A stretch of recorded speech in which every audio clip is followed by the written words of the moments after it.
Sur ce site, donc, il s'est déjà passé beaucoup de choses, c'est-à-dire qu'on a réhabilité toute la station d'épuration pour un montant global d'environ 15 millions sur les 10 dernières années.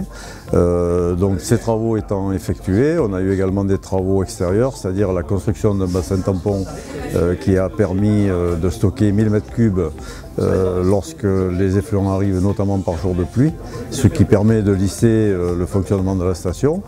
Donc la particularité du site, c'est que c'est une SNIAF, donc une zone d'intérêt écologique, faunistique et floristique.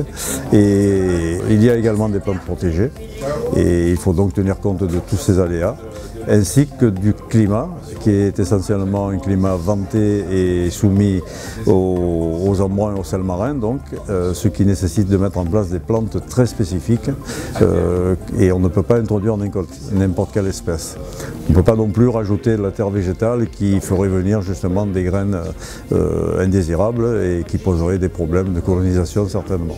L'objectif, c'est de redonner un aspect naturel au site, donc d'où la renaturation, et bien entendu de replanter toutes les zones où les travaux ont laissé des cicatrices et ont supprimé la végétation. Donc ça se traduira nécessairement par un embellissement de cette zone-là, tout en restant le plus naturel possible.